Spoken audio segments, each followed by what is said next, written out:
नमस्कार, स्वागत है आपका हमारे इस खास कार्यक्रम में। मैं हूं सूरज मोहन झा। इस समय मैं मौजूद हूं दिल्ली के जवाहरलाल नेहरू विश्वविद्यालय में, जो कि पूरी दुनिया में अपने उच्च शिक्षा की वजह से मशहूर है। और यहां आयोजित हो रहा है उड़ान महोत्सव 2017, जहां दिल्ली या उसके आसपास के छात्र छात्राएं अपने कला को निखारने के लिए आए हैं। वो लोग रंगमंच, फोटोग्राफी, स्क्रिप्ट राइटिंग जैसी कलाओं के द्वारा दुनिया को दिखाना चाहते हैं कि उनमें क्या दम है। तो आइए देखते हैं उड़ान महोत्सव 2017 का उद्देश्य क्या है और छात्र छात्राएं यहाँ कर क्या रहे हैं।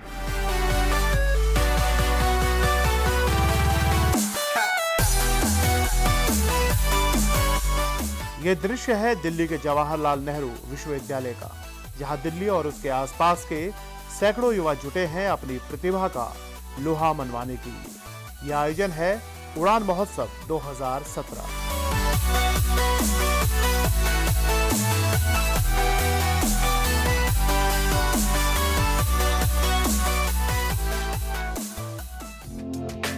दिल्ली विश्वविद्यालय की मेजबानी में आयोजित हो चुके उड़ान महोत्सव का इस बार आगाज हुआ है जवाहरलाल नेहरू विश्वविद्यालय में। 15 फरवरी को जवाहरलाल नेहरू विश्वविद्यालय में उड़ान उत्सव 2017 की जोरदार शुरुआत हुई। उड़ान उत्सव के उद्घाटन समारोह में कई जानी मानी हस्तियों ने शिरकत की। इस बार जेएनयू में आयोजित हुए उड़ान उत्सव में वन एक्ट प्ले में 45 कॉलेजों की टीमों ने हिस्सा लिया, जिसमें 700 से ज्यादा छात्र प्रतियोगी हैं, जबकि फिल्म मेकिंग में 67 कॉलेजों के छात्रों ने हिस्सा लिया। क्रिएटिव राइटिंग में 600 से ज्यादा छात्र प्रतिभागी बने। फोटोग्राफी में 300 छात्र प्रतिभागी हैं। पोस्टर मेकिंग में 247 छात्रों ने हिस्सा लिया। स्कल्पचर में 105 एंट्री हुई, तो ग्राफिटी वॉल राइटिंग में 246 एंट्रियां हुई और कार्टून मेकिंग में 242 छात्र छात्राओं ने हिस्सा लिया। इस बार आप लोगों ने उड़ान महोत्सव को जवाहरलाल नेहरू विश्वविद्यालय में किया है, इसके पीछे क्या उद्देश्य रहा? कुछ खास कारण रहे? नहीं, ऐसा कोई विशेष कारण नहीं है। हम तो न केवल जेएनयू, पूरे भारत में हम इसको प्रचार प्रसार इसका करना चाहते हैं। और इससे पहले मैं आपको बता दूं कि हमने सितंबर मास में एक नुक्कड़ नाटक का एक इवेंट किया था, उड़ान फर्स्ट जिसे हम कहते हैं। वो हमने दिल्ली विश्वविद्यालय में किया था। 3 दिन का वो इवेंट था। उसमें 45 कॉलेजेस की टीम ने भाग लिया था और उसके बाद उसमें से सेलेक्टेड 10 टीमें जो थीं उनको हमने एनएसडी में उनकी वर्कशॉप कराई थी। तो ऐसा नहीं है कि हम केवल जेएनयू में ही करेंगे। पहले दिल्ली विश्वविद्यालय में किया हमने और उसके बाद अब जेएनयू है और इसके बाद हम दिल्ली से बाहर भी जाएंगे। पूरे भारत में हम इसको लेके जाना चाहते हैं। आप जो उड़ान महोत्सव कर रहे हैं, बताया आपने कि यहाँ भी किया, पहले भी कर रहे हैं, पूरी प्रक्रिया है। इसके पीछे जो मैं जानना चाहूँगा, आप युवाओं को जोड़ रहे हैं, उनकी कलाओं को निखार रहे हैं, उद्देश्य क्या है युवाओं से आपका? देखिए, मैं किसी की आलोचना नहीं करूँगा, लेकिन आजकल जो भी कलाओं के माध्यम से परोसा जा रहा है वो कोई बहुत अच्छा प्रदर्शन नहीं है। हमारा उद्देश्य है कि आज के युवा को हम नई दिशा दें, ऐसी दिशा दें जो समाज के लिए एक सकारात्मक दिशा हो। कैसी फिल्म बने, समाज में उसका एक अच्छा प्रभाव पड़े। इस कार्यक्रम में छात्रों के साथ साथ कई जानी मानी हस्तियां भी पहुंची। हमने मशहूर लेखिका अद्वैता काला से उड़ान महोत्सव के विषय में बातचीत की। जवाहरलाल नेहरू विश्वविद्यालय में उड़ान उत्सव 2017 चल रहा है, जिसमें छात्र अलग अलग क्रियाकलाप कर रहे हैं, चाहे वो रंगमंच के हों या फिर पोस्टर। और इसी कार्यक्रम में शिरकत करने आई हैं प्रसिद्ध लेखिका अद्वैता काला जी। काला जी, किस तरह से इस उत्सव को देख रही हैं? बहुत ही उत्साह देख रही हूँ, बहुत ही खुशी देख रही हूँ। बहुत ही विभिन्न रंग के, जैसे आपने कहा, कलाएँ का प्रदर्शन हो रहा है यहाँ। फोटोग्राफी ले लीजिए, film making, one act play, creative writing, sculpture, मैं तो बोलती जा सकती हूँ, पर 8 वर्टिकल्स हैं हमारे और इसमें से 2000 से ज़्यादा हमें एंट्री मिली है इस साल। इस बार के उड़ान महोत्सव में फिल्म मेकिंग में 67 कॉलेजों के छात्रों ने हिस्सा लिया। छात्रों ने फिल्मों के लिए अच्छे और रोचक विषयों का चयन किया, जो वहां पहुंचे छात्रों का ध्यान आकर्षित कर रहे थे। जेएनयू में चल रहे उड़ान महोत्सव के फिल्म सेक्शन में हम हैं। बगल के सभागार में छात्रों द्वारा, जो कि कॉलेज और विश्वविद्यालय के छात्र हैं दिल्ली के, उनके द्वारा बनाई गई फिल्में चल रही हैं। छात्रों ने यहाँ पर अभिव्यक्त किया है जो वो सोचते हैं, उसे उन्होंने फिल्मों के द्वारा अभिव्यक्त किया है। हम देख सकते हैं उन्होंने जिस प्रकार की फिल्में बनाई हैं उसमें अपने विचार उकेरे हैं, जैसे मुजफ्फरनगर आखिर क्यों जैसा एक फिल्म बनाया, एक ऐसा विषय जिस पे हमने पिछले दिनों देखा सांप्रदायिक विद्वेष रहा समाज में, उसको लेकर भी फिल्म बनाई गई। तो साथ में बाल मजदूरी जैसे मुद्दे, गंभीर मुद्दे को भी उन्होंने अपने फिल्म के माध्यम से प्रदर्शित किया। साथ में जैसे मासूम ख्वाहिशें हैं, इस जैसे विषयों को छुआ, तो वही उन्होंने ऐसे विषयों को भी छुआ जिन्होंने समाज के साथ राजनीतिक हलकों में असर डाला था। जैसे हम डेमोनेटाइजेशन का विषय, विमुद्रीकरण का विषय हमने देखा था पिछले दिनों, जिसने समाज, देश और यहाँ तक कि संसद में भी काफ़ी हलचल पैदा की थी। उस विषय पर भी छात्रों ने अपनी फिल्म बनाई है। साथ में स्वच्छ भारत, प्रधानमंत्री नरेंद्र मोदी का सपना है कि देश स्वच्छ हो, उस स्वच्छ भारत के ऊपर भी फिल्में बनाई गई हैं। साथ में महिला सशक्तिकरण, वुमन एम्पावरमेंट पे भी फिल्म बनाई गई। तो कई ऐसे विषय छात्रों ने चुने हैं जो वो अभिव्यक्त करना चाहते थे, वो समाज से जुड़े थे, देश से जुड़े थे, जिन पर वो अपनी राय रखना चाहते थे, उसे उन्होंने फिल्मों के माध्यम से बनाया है। ये प्रोफेशनल फिल्म मेकर नहीं है, छात्र हैं जो अपनी इस आकांक्षाओं को अपनी फिल्म के माध्यम से यहाँ रख रहे हैं, ताकि आगे हो सकता है देश में वो भी एक मुकाम हासिल कर सके। तो ये मंच उड़ान महोत्सव ने उन्हें दिया है अपनी फिल्मों को, अपनी अभिव्यक्ति को दर्शाने का। तो ये तो अच्छी बात हुई ना। तो हमने फिल्म मेकिंग के ज्यूरी से जुड़े वरिष्ठ पत्रकार अतुल गंगवार से बातचीत की। जवाहरलाल नेहरू विश्वविद्यालय एक प्रतिष्ठित विश्वविद्यालय है और पिछले कुछ समय से वो कुछ गलत तरीके की चर्चाओं में है। तो हमारा उद्देश्य इस विश्वविद्यालय को चुनने का एक ये भी था कि भाई लोगों के सामने एक पॉजिटिव इमेज जो है, क्योंकि यहाँ पे क्या है, हर जगह पे कुछ थोड़े लोग होते हैं जो माहौल ख़राब करते हैं, लेकिन ऐसे बहुत सारे विद्यार्थी हैं, ऐसे बहुत सारे स्टूडेंट हैं जो एक कंस्ट्रक्टिव काम करने के लिए आए, एक अच्छी शिक्षा पाने के लिए आए। तो एक यूनिवर्सिटी का नाम कुछ लोगों की वजह से ख़राब हो, ये ज़रूरी नहीं है। और हम चाहते थे कि एक नेशनलिस्ट अप्रोच के साथ जब कोई एक फंक्शन ऑर्गेनाइज किया जा सकता है जेएनयू में, ताकि और लोगों को भी भरोसा कम से कम जेएनयू में बने, उन विद्यार्थियों का भविष्य खराब ना हो जिनकी सोच अच्छी है। जेएनयू के परिसर में आयोजित उड़ान उत्सव में भाग लेने के लिए पहुंचे छात्र छात्राओं में अपनी कला को प्रदर्शित करने की चाह साफ दिखाई दे रही थी। आयोजन स्थल पर सभी अपने प्रतिभा का लोहा मनवाने को आतुर दिख रहे थे। यही हमारी मुलाकात जेएनयू के पूर्व छात्र संघ नेता सौरभ से हुई। जेएनयू में हो रहे उड़ान महोत्सव में इस समय मेरे साथ बातचीत करने के लिए हैं सौरभ। आप जेएनयू छात्र संघ के पूर्व संयुक्त सचिव भी रह चुके हैं और इन्हीं के कैंपस में ये आयोजन हो रहा है। सौरभ, ये जो आयोजन हो रहा है और सैकड़ों युवा जुटे हैं अलग अलग कॉलेजों से यहाँ पर आपके विश्वविद्यालय में, किस तरह देख रहे हैं आप? देखिए, अगर जेएनयू में देखें तो ये कहीं और होना एक अलग बात होती है, लेकिन जेएनयू में ऐसे प्रोग्राम होना उसका एक बहुत बड़ा स्थान है। और इसकी बहुत बड़ी क्या कहते हैं, अगर देखें तो जो मैसेज है कैंपस में, जो यहाँ के छात्र चाहे वो जेएनयू से हों या फिर दिल्ली से डिफरेंट स्कूलों से आए हों, आके यहाँ पे अपनी कलाओं का एक नज़ारा दिखा रहे हैं, तो मेरे हिसाब से बहुत ही मतलब एक अच्छा कदम है। और इससे छात्रों को एक नया प्लेटफॉर्म मिल रहा है, जिससे छात्र जो अपनी जो उनमें जो उनकी प्रतिभा अच्छाइयाँ हैं और यहाँ पे उनको सीखने मिलेगा। क्योंकि सभी जज, चाहे मैं पोस्टर मेकिंग के देखूँ, चाहे वन एक प्ले के देखूँ, तो उससे डिफरेंट यहाँ पे जज भी हैं जो अभी फिल्म जगत में काम कर रहे हैं, तो उनके तरफ से भी इनको एक मोटिवेशन भी मिल रहा है, साथ साथ उनको टिप्स भी मिल रहा है।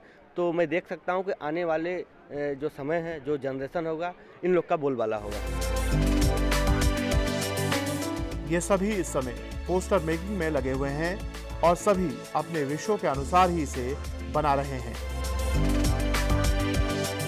आप क्या बना रहे हैं? सेव इन्वायरमेंट पे बना रहे हैं। तो कैसा लग रहा है अपने कला को प्रदर्शित करते हुए? अच्छा लग रहा है कि हम अपना टैलेंट दिखाने का मौका मिल रहा है यहाँ पे। आप मुझे बताएं, आप क्या बना रहे हैं? एक वुमेन एम्पावरमेंट के पीछे एक वुमेन को बना रहा हूँ मैं, जो हर चीज़ को अपने अलग अलग व्यू से देखती है।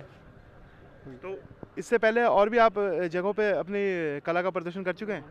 Not anyway. तो कैसा लग रहा है जेएनयू में आके और इस तरह अपनी कला को आप दिखा रहे हैं? बहुत अमेजिंग कंटेस्ट है ये जो मैसेज है प्रधानमंत्री का, बेटी बचाओ बेटी पढ़ाओ, और आप लोग भी अपने पोस्टर में ये दे रहे हैं महिलाओं को दो सम्मान, तो देना चाहिए सम्मान? ऑब्वियसली देना चाहिए, because there is no difference between a man और a woman. There should be a platform where there should be maintained equality between them, so I don't think there should be any difference between them. The topic है Indian Army and I'm trying to represent the pain and the suffering of the soldiers. Yeah. कैसा लग रहा है? अच्छा लग रहा है। I am making women empowerment and इसके अंदर एक फीमेल की ड्रीम्स दिखा रहे हैं जो कि she wants freedom by having some wings. इसी कार्यक्रम में हमारी मुलाकात हुई जेएनयू के ही एक अफगानी छात्र से जो उड़ान उत्सव से जुड़े हुए थे। हमने उनसे भारत और कार्यक्रम के विषय में उनके अनुभवों के बारे में बातचीत की। उड़ान महोत्सव जो कि जेएनयू में हो रहा है उसे कवर करने के दौरान हमारी मुलाकात हुई हमारे एक विदेशी मेहमान जो कि भारत में ही अब पढ़ाई कर रहे हैं। ओनीब दादगार, आप अफ़गानिस्तान से हैं और 5 साल से करीब भारत में हैं और जेएनयू में पढ़ाई कर रहे हैं और आप उड़ान के जो फिल्म वाला सेक्शन है उसमें से जुड़े हुए हैं। ओनीब, कैसा लग रहा है? ये बहुत मुझे अच्छा लगा। यहाँ पर डिफरेंट लोग यहाँ पर आएगा, डिफरेंट यूनिवर्सिटी से आएगा, नया लोगों से मेरा मुलाकात हो जाएगा। ये मेरा फर्स्ट टाइम है जब मैं यहाँ पर पार्टिसिपेशन करूँ, मुझे बहुत अच्छा लगा। जेएनयू में 3 दिवसीय उड़ान महोत्सव में इस बार कई नई सृजनात्मक विधाओं को शामिल किया गया है। जेएनयू में आयोजित होने वाले उड़ान महोत्सव को लेकर उड़ान टीम के वरिष्ठ सदस्यों ने बताया कि इस बार महोत्सव में छात्रों के लिए film festival, photography, creative writing, poster making, one act play समेत वॉल राइटिंग समेत कई विधाओं को शामिल किया गया है। महोत्सव की जानकारी देने के लिए कई टीमें दिल्ली के अलग अलग कॉलेजों में गई थीं, जिससे अधिक से अधिक छात्र जेएनयू महोत्सव में पहुंच सकें। सैकड़ों छात्र अपनी अपनी विधाओं का प्रदर्शन बड़े ही जोश के साथ कर रहे हैं। उड़ान एक प्लेटफॉर्म है, एक इनिशिएटिव है जो क्रिएटिव एक्सप्रेशन का। हम चाहते हैं कि जो कॉलेजेस के स्टूडेंट्स हैं वो अपनी जो टैलेंट है उसको यहाँ पे शोकेस कर सकें और ना सिर्फ शोकेस कर सकें बट उनका जो टैलेंट है उसको आइडेंटिफाई करके हम उसको प्रमोट भी कर सकें। यही सब इसका उद्देश्य है उड़ान का। आप लोग ये आयोजन करते रहते हैं, इस बार आपने जेएनयू को चुना है वेन्यू के तौर पर, कुछ खास कारण? खास कारण नहीं कह सकते, लेकिन उड़ान का ये दूसरा पड़ाव है। पिछले साल सितंबर में हमने मेगा नुक्कड़ नाटक फेस्टिवल करा, वो दिल्ली यूनिवर्सिटी में करा। तो क्योंकि हमें लगा कि जेएनयू भी एक बड़ी यूनिवर्सिटी है, हमें यहाँ पे करना चाहिए, तो यही कारण समझ सकते हैं। इस सभागार में छात्र छात्राएं क्रिएटिव राइटिंग में भाग ले रहे हैं। उन्हें कुछ विषय दिए गए हैं जिसमें वो अपनी प्रतिभा लिखकर दिखा रहे हैं। एक प्रेम कहानी के बारे में लिखा है कि अलग अलग तरीके के जैसे प्रेम की एक विविधता होती है, किस तरीके से अलग अलग तरीके से लोग प्रेम को दर्शाते हैं, अलग अलग नज़रिया होता है सबका प्रेम को देखकर। प्रेम के अलग अलग नज़रियों को आपने प्रदर्शित किया है। आप बताएं, आपने किस विषय को चुना? विविधता की खूबसूरती, जिस तरह से हमारे देश में विविधता है, भाषा, क्षेत्र, जाति, संस्कृति, जिसको भी लेकर है, यहाँ तक कि रंग, फूल, पत्ते, हर तरह की विविधता को लेकर, जिसको जो ज़रूरी भी है और जिससे खूबसूरती भी बनी हुई है। ठीक है, एक भारत श्रेष्ठ भारत करा। आपने किस विषय पे लिखा है? I wrote on happiness. We all have different views on happiness. अलग अलग तरीका है हमारा, अलग से सोचते हैं, अलग सी ख्वाहिशें हैं। लेखन में अपनी प्रतिभा को दिखाया, अलग अलग विषयों का चयन भी किया इन्होंने। किस तरह से आप जांच रही हैं, किस तरह से पाती है? ऐसा है, बच्चों में हमें जो इनके लेखन से जो हमें पता चला है, बड़ा ही उत्साह है, क्योंकि बच्चों को ये मालूम है कि जेएनयू की धरती पे ये वाला प्रोग्राम क्यों हो रहा है। तो यहाँ उड़ान का जो मुख्य उद्देश्य है, राष्ट्रवाद का संस्कार जेएनयू के खासकर बच्चों में देना, और उसी उद्देश्य से ये सब कुछ किया गया है। तो वैसा ही बच्चों ने लिखा है, सब ने बहुत अच्छे से पढ़ के आए हैं। परंपरा हमारी पुरानी क्या है, हमारे संस्कार क्या है, हमारी संस्कृति क्या है, उन सब का जिक्र उन्होंने अपने लेखन में किया है। छात्रों द्वारा खींची गई फोटो की प्रदर्शनी यहाँ लगाई गई है, जिसे उड़ान उत्सव में आए छात्र बड़े चाव से देख रहे हैं। छात्रों द्वारा सहेजी गई फोटोग्राफी में शानदार छवियां उतारी गई हैं। स्कल्पचर में भाग ले रहे ये युवा अपनी शानदार मूर्तियों का निर्माण कर रहे हैं। जब हम इन छात्रों को देखते हैं तो साफ लगता है कि भारत के युवाओं में प्रतिभाओं की कमी नहीं है। अभी कोई और आएगा, देखेगा, कपड़ा डालेगा, पुलिस को फोन कर देगा। इस बार के वन एक्ट प्ले में 45 कॉलेजों की टीम ने हिस्सा लिया, जिसमें 700 से ज्यादा छात्र प्रतियोगी रहे। अलग अलग विषयों में नाटकों को प्रस्तुत किया गया। कुछ विषय समाज से जुड़े थे तो कुछ महिला सशक्तिकरण से जुड़े थे। छात्र छात्राओं ने किसी पेशेवर कलाकार की तरह ही नाट्य प्रस्तुत किए।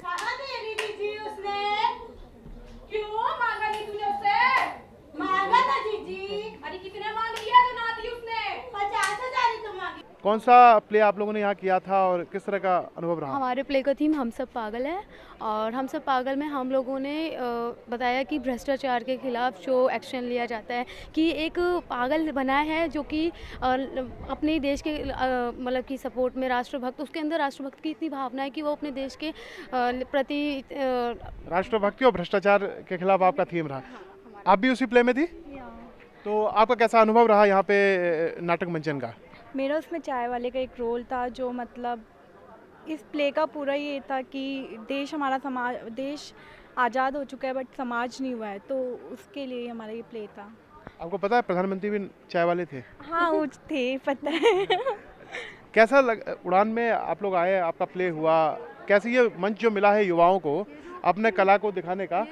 प्लेटफॉर्म मिला है, सबसे पहली बात हम लोग अनप्रोफेशनल है, यहाँ पर सब प्रोफेशनल टीम है। उड़ान एक ऐसा प्लेटफॉर्म देता है कि जहाँ पर हम अपने अंदर का जो हम लोगों ने कभी सोचा नहीं था कि हम लोग कभी कर सकते हैं, और वो हम लोगों को मिला और हम लोगों ने किया और बहुत अच्छा किया था। वो उतना कॉन्फिडेंस हम लोगों के स्टेज पे करने के बाद और कॉन्फिडेंस बढ़ा कि हाँ हम लोग कुछ कर सकते हैं। पहले हमने कुछ नहीं सोचा था। प्ले था वो 15 दिन में ही रेडी हुआ था और हमारे लिए बहुत बेस्ट था। उड़ान महोत्सव में छात्रों द्वारा पेश किए जाने वाले इन नाटकों को देखने वालों में कई मशहूर हस्तियां शामिल रहीं, जिन्होंने युवा पीढ़ी के कौशल को सराहा और प्रशंसा भी की। इन्हीं बड़ी हस्तियों में शामिल रहे मशहूर अभिनेता और निर्देशक चंद्र प्रकाश द्विवेदी।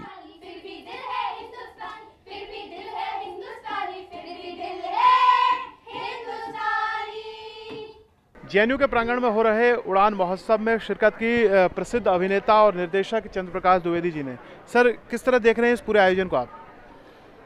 ये उड़ान उत्सव का दूसरा चरण है। सबसे पहले जिसे हम पथनाट्य प्रतियोगिता कहते हैं, पथनाट्य से प्रारंभ हुआ था। अब इसका बड़ा विस्तृत रूप है कि कला के जो दूसरे आयाम हैं, चाहे वो पोस्टर मेकिंग से लेके कहानी लेखन से नाट्य, शॉर्ट फिल्म्स बनाना, डॉक्यूमेंट्री फिल्म बनाना, सो उसका विस्तार हो रहा है। विस्तार से मतलब है अब ज़्यादा छात्र इसमें भाग ले रहे हैं, और वो जेएनयू जैसे जो एक सक्रिय ऊर्जा का भी केंद्र है उस कैंपस में हो रहा है, ये और भी अच्छा सुयोग है। विद्यार्थियों में बड़ा उत्साह है, और मेरा हमेशा मानना है कि बड़ी आइडियाज़ जो हैं वो विद्यार्थियों से ही आती हैं। इसलिए मुझ जैसे के लिए तो मैं तो हमेशा जब भी यूनिवर्सिटी में जाता हूँ तो विद्यार्थी के तौर पर जाता हूँ, और जब भी युवाओं को देखता हूँ तो विद्यार्थी के तौर पर देखता हूँ कि नई कल्पनाएं इन्हीं विद्यार्थियों से आने वाली है। इसलिए इस प्रकार के उत्सवों में भागीदारी सक्रिय होनी चाहिए, ऐसा मेरा मानना है। 72 नाटक की हम लोग कल्पना नहीं कर सकते हैं, ये तो बिल्कुल जैसे महाकाव्य जैसा कुछ हो गया है, तो ये बहुत अच्छी कोशिश। सवाल के तौर पे जानना चाहूँगा, यहाँ पे सैकड़ों युवाओं का जुटान हुआ है, वो अपनी कलाओं को करें, इसका भविष्य किस तरह देखते हैं? क्या देश के में भी कुछ फर्क डालता है ऐसे आयोजनों का? निश्चित तौर पर इस तरह के आयोजन से ही नई प्रतिभाएं आती हैं। इस तरह के आयोजन से ही आपको देश की क्या चिंताएं हैं वो समझ में आती है। इस प्रकार के आयोजन से भी विरोध का स्वर क्या है वो भी आपको समझ में आता है, और विरोध का स्वर उठता ही इसलिए है कि मतभेद है, और मतभेद के लिए समाज में हमेशा जगह बनी रहनी चाहिए, क्योंकि जहाँ मतभेद है वहीं संवाद की संभावनाएं हैं। मैं हमेशा उस स्थिति से डरता हूँ जहाँ लोग कहेंगे कि हमारे बीच में कोई मतभेद नहीं है। इसका अर्थ ये भी होता है कि कहीं ना कहीं हमारे विचार जाके स्थिर हो गए, जड़ हो गए, उनमें गतिशीलता नहीं है। इसलिए अच्छी बात है कि संवाद की एक ज़मीन लोगों के बीच में बने। युवाओं को उनका कौशल दिखाने का यह मंच उड़ान महोत्सव जो जेएनयू में आयोजित हुआ, जिसमें छात्र छात्राओं और अलग अलग क्षेत्रों से जुड़े विद्वानों ने हिस्सा लिया, यहाँ से जो एक संदेश गया वो था एक भारत का, हमारी समृद्ध सांस्कृतिक धरोहर का और आने वाले सुनहरे भविष्य का।